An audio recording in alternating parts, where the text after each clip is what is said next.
Hello guys and gals, me Mudahar, and yesterday the internet died. Very briefly, but the internet did in fact die. A whole chunk of the internet just decided to go belly up out of nowhere. Now if you were, using the internet sometime between like 2 p.m. Eastern yesterday, you probably noticed that a lot of your favorite websites just decided to not work for a little bit. And, there's a website known as Down Detector that you can go to that'll give you a great idea of what exactly dies, right? So, surprisingly, around the time Google ended up having this spike of reports, so did Spotify, so did Snapchat, so did DoorDash, so did Discord, so did the Google Cloud, Cloudflare. In fact, going all the way down to even YouTube, obviously, started to have some issues. If you were playing games on Steam, well, you probably noticed some issues there. Fortnite, similar issues. AWS, a little bit unrelated, but if you were playing the Pokemon TCG, you've got some issues. Were you watching Netflix? Absolutely facing what appeared to be a little bit of issues around those times. So yeah, ladies and gentlemen, it wasn't exactly a good time. And you might be wondering, why did some of the biggest websites in the world all die briefly at the same time? Well, ladies and gentlemen, it was because Google made a mistake. Now, there's been a lot of speculations that it was a cyber attack, and there's a lot of crazy shit going on these days right now. Like, I believe right now Iran is going to get invaded by Israel. Like, there's a lot of crazy stuff, and there were people speculating that maybe it was the Iranian government or Iranian cyber attackers basically hitting a lot of American companies. And I just want to quell this by saying that's not the case. I read a couple of news pieces here, some comments being thrown around, but I just wanted to make this very evident. This was not a scary cyber attack. This was what happens when one person, one configurator at Google, made a little bit of a mistake that had a massive ripple effect on the entire internet. Now, if you go to the old friends over at the Google Cloud, one website you can always go to if you ever just want to get a quick idea is status.cloud.google.com. Now, in the internet, in the modern internet that we use, there's literally like 3 companies that control 70% of the world's internet. That would be Google, one of them. That would be Microsoft through the Azure cloud platform, and it would be Amazon's AWS. Okay, so these are 3 companies that control roughly 60 to 70% of the current internet that we use. So imagine if these 3 companies were to suddenly have actual tech issues, literally today, you would lose access to 60 to 70% of the world's websites or the internet or the common internet that me and you love to use. So that should show you how fragile the internet is. Basically, we're kind of on the balance of some of the biggest companies basically working every single day. So again, it's really important that the engineers behind here make sure that cyber attacks don't really happen or issues like this just don't happen. So obviously right now, everything is good and fine, okay? Everything just works out of the box. But literally yesterday, it was not working out of the box, okay? In fact, June 12th, literally yesterday, they were going around saying multiple Google Cloud products are experiencing service issues. So of course, down the road, their engineers are providing literally updates like every 20 minutes. I'm sure there's somebody in the office just whipping them like crazy, asking them, what's the problem? What's going on? People are losing some serious time, and we are... So yeah, roughly at 2 o'clock p.m., they were freaking out over here, and probably around an hour or 2 later, the engineers found the actual root cause and started to mitigate the problems. So at this moment in time, the engineering teams were like, yeah, we were starting to see things come back, but even then, they did not have an ETA for a full service recovery. Of course, thankfully, almost 2 hours later, they finally did find out that yes, we will recover within less than an hour. So there was a misconfiguration that actually happened in something known as the Identity and Access Management Systems at the actual Google Cloud, okay, which caused a ripple effect that, of course, obviously affected tons of companies. So Spotify, Discord, Snap, Shopify, Replit, Anthropic, all these companies were basically being hit one by one. Even Cloudflare, these guys are huge when it comes to the CDN game on the internet, okay? Again, the internet is basically propped up by some of these big companies. Everything is in the cloud, okay? And I'm gonna get to exactly why that's a little bit scary just after we talk about the technicals here. So yeah, Cloudflare goes, yeah, we suffered a significant outage that affected a large set of critical services. So they go through every single service that got hit. And they basically said it lasted 2 hours and 28 minutes, at least from them, right? And it affected all of their customers and everything out there. So obviously they're pretty sorry about it, because the last thing Cloudflare expects is the technology that they're using to just suddenly go belly up on them. Because honestly, they could probably try to fix whatever's on their end, but if the problem lies at another company in California, there ain't much you can do other than basically hope that they get their shit together. Maybe you can work with them a little bit, but yeah, it was basically the internet was hanging by a thread a little bit. But of course, thankfully, they said that this was not the result of an attack or any massive security event. This was literally just an engineer misconfiguring something. Now, if you're wondering, is there going to be some firing going on?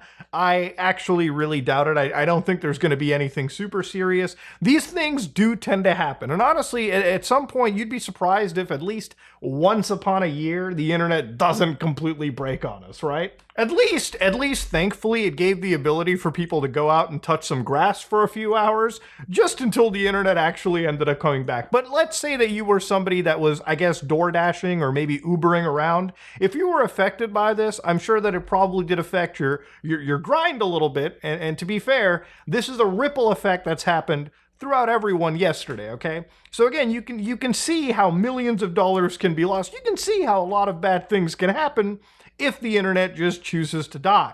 Now, one of the things that people don't really talk about this like crazy is just how much of the internet is effectively run by a few companies out there, right? Like Amazon effectively runs 30 to 35%, from what I understand, of the global cloud infrastructure. Microsoft comes out with like, I think 20 to 25%, and Google has even just 10%. But 10% is a lot when you think about how big the internet actually is.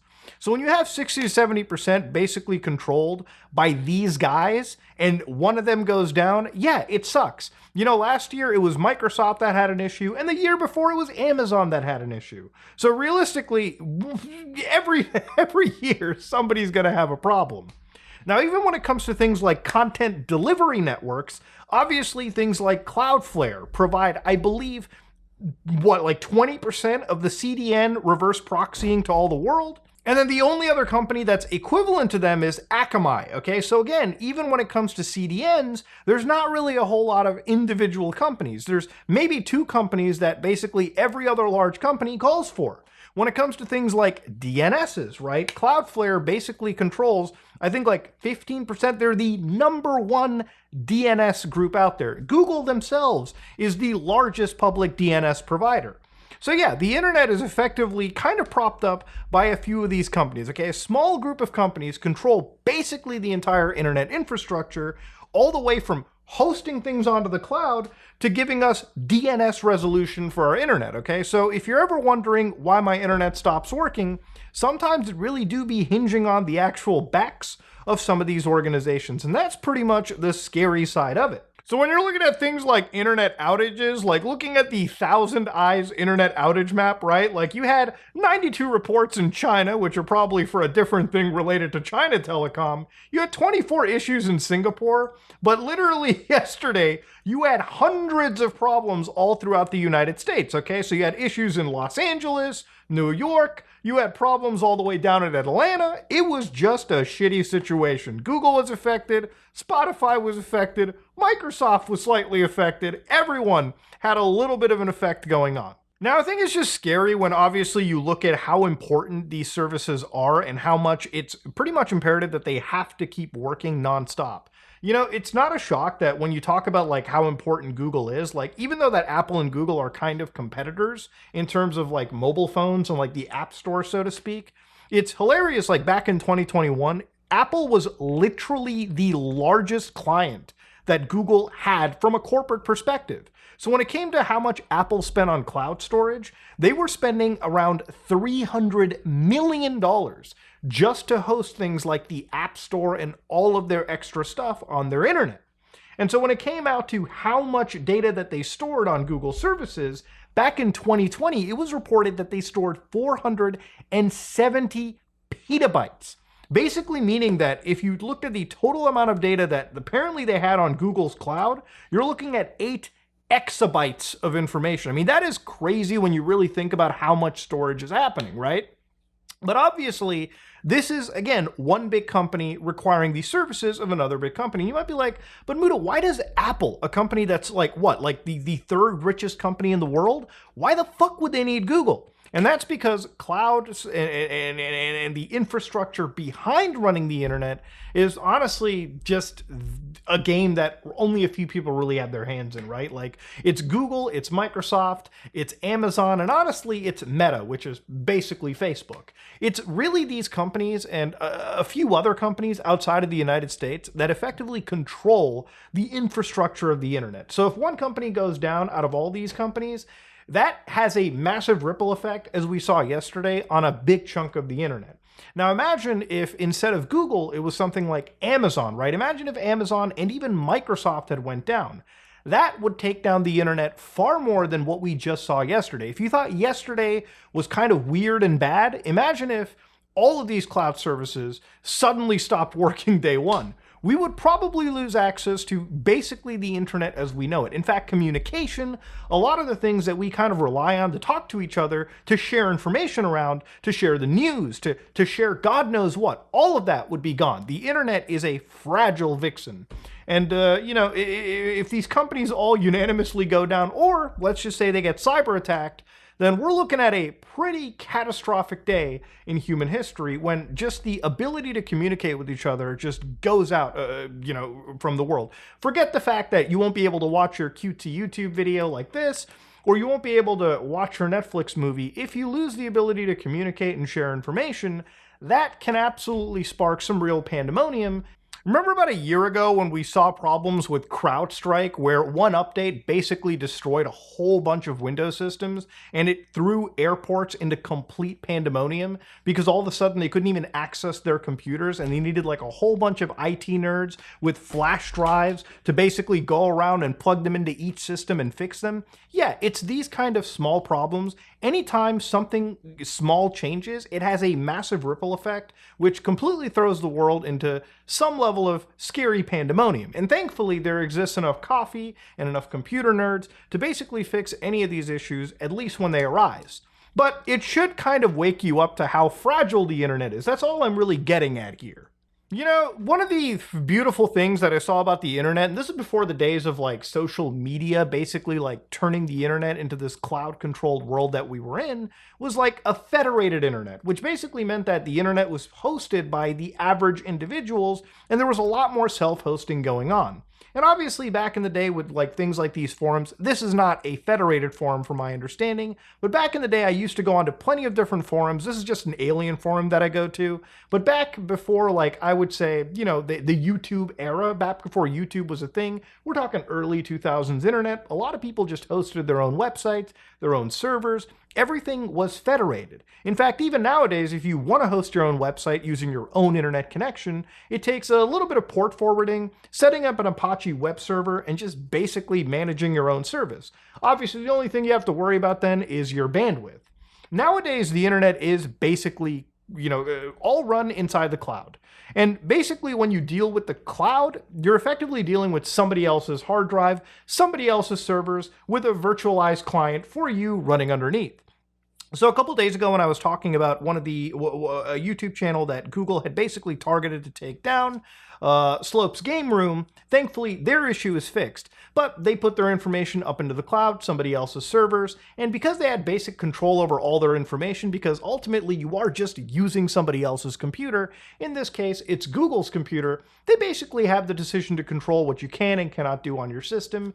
And if God forbid something happens to their servers catastrophically where you could lose your information, there almost is no recourse to it. And especially if you're somebody that runs your business off of the cloud, well, one mistake from one vendor can cost you hours, your money, and God knows what else. But yeah, the internet is truly a fragile, fragile beast. And it's kind of scary that nowadays the internet is in this space where it's basically controlled by a few companies. And honestly, the internet is such an unsustainable behemoth now because there's just so much information that flows through. There's so much processing that is happening on the internet. I mean, even just with the advent of artificial intelligence, the internet has become too big and it's consuming way too much, at least in my opinion, for it to truly be sustainable. I really don't think that this is going to be going for a long time unless there's some serious changes made at the infrastructure, at least in my personal opinion. But yeah, Google, because of a misconfiguration, not a cyber attack, basically caused the internet to go into pandemonium. A lot of the biggest services that you and I use on a daily basis went down, all because Google made a slight mistake. Now, thankfully, they fixed it within a few hours. But imagine if this was a cyber attack. Imagine if something really catastrophic happened. What would the internet look like for the next few days? Imagine an internet blackout simply because some of the biggest companies in Silicon Valley just went belly up or some serious mistake actually occurred. That, ladies and gentlemen, is what happened yesterday, and hopefully you learned something. Hopefully you enjoyed today's video. If you like what you saw, please like, comment, and subscribe. Dislike if you dislike it. I am out.